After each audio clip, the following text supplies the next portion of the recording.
Ta tabbata, Dr. Abdullahi Umar Ganduje ya yi nasarar sawa a cire sunan Rarara daga cikin jerin 'yan kamfen ɗin Tinubu. To mai sauraro, ga dai cikakken bayani da ƙananan bidiyo da hotuna na zuwa gare ka a tare da mu mai sauraro. Amma kafin nan muna roƙonka da Allah, idan wannan shine karanka na farko, daure ka danna mana subscribing a wannan channel tamu mai albarka, sannan ka taɓa mana alamar ƙararrawa. A yace za ka rinka samun bidiyoyin mu zafafa da zarar mun ɗaura.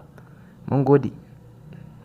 To mai sauraro, a rigima da ake tsakanin Dauda Kahutu Rarara da kuma gwamnan Kano Dr. Abdullahi Umar Ganduje, yau dai ɗaya ya yi nasara a cikinsu, domin kuwa kasancewa ko da yaƙi ake dole ɗaya ne yake yin nasara, ko da ana yin rigima sai wani ya faɗi sannan wani zai nasara. To a yanzu an samu tabbacin wanda ya sar nasara a cikin wannan rigima ta tsakanin Dr. Abdullahi Umar Ganduje da kuma Dauda Kahutu Rarara, mawaƙin siyasa. Domin kuwa a yau ne muka samu tabbacin bayyanar wani list wanda yake ɗauke da dukkan sunayen waɗanda suke cikin jadawalin wanda za su yi kamfen ɗin Bola Ahmad Tinubu, ma'ana Asuwaju, ɗan takarar shugaban ƙasar Najeriya a jam'iyyar APC. Wannan abu ya ba al'umma mamaki, domin kuwa an karya daƙanin Dauda Kahutu Rarara na tsawon shekaru, wanda ya ɓata ya zamana dukkan lokacin da Dauda Kahutu Rarara ya samu nasarar ɗanewa kan shugabancin waƙoƙin siyasar nan arewacin Najeriya, ma'ana ya zamana shine tauraro da wannan fanni, ba a taɓa karya laƙaninsa ba sai yau. Domin a yau an samu wani abu matuƙar mamaki wanda ija hankalin al'umma da dama. Domin mai sauraro, a cikin links ɗin mun samu jerin sunayen mawaƙa daban-daban da kuma masu ɓarin kwamedi nishaɗantarwa da dukkan masu harkar entertainment, wanda jadawalin ya nuna sunansu a matsayin waɗanda za su takarar ko ce za su gudanar da kamfen ɗin ɗan takarar shugaban ƙasa a jam'iyyar APC, ma'ana jam'iyya mai ci, Asuwaju Bola Ahmad Tinubu.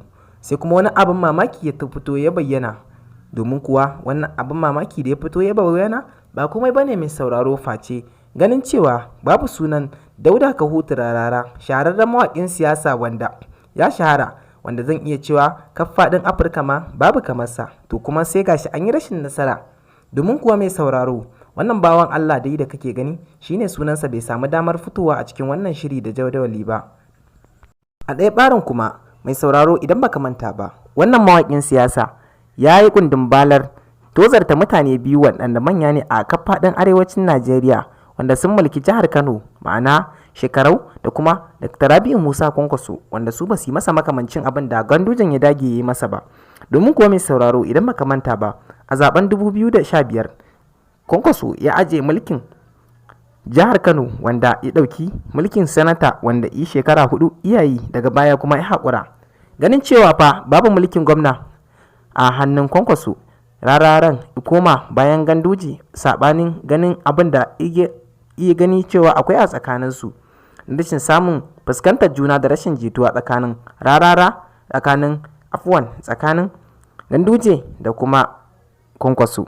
Isa irin ga zagin Kwankwaso ina ci mai mutunci bisa ganin wannan dalili, domin ya samu kuɗi na shiga daga Dr. Abdullahi Umar Ganduje. To burinsa ya cika, domin kuwa ya samu damar yin hakan, inda irin a cin mutuncin Kwankwaso.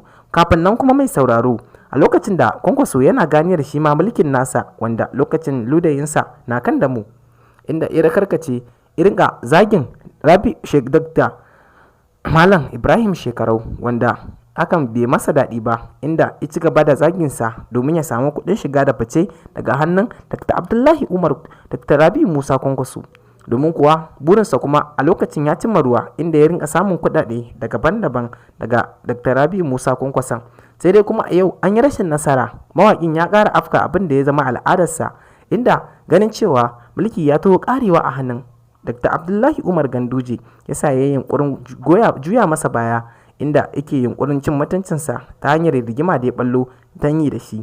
Sai dai kuma a nan bai nasara ba, ko in ce shi Gandujen bai haƙuri ba kamar yadda gwamnonin baya suka yi, domin kuwa ya yi zumbur ya ɗauki mataki wanda ya san cewa ba zai yi wa Rararan daɗi ba, inda ya sa aka cire sunansa daga jerin 'yan kamfen ɗin Dr. Bola Ahmad Tinubu, wanda wannan ita ce sana'arsa, ba shi da sana'a da ta wuce wannan.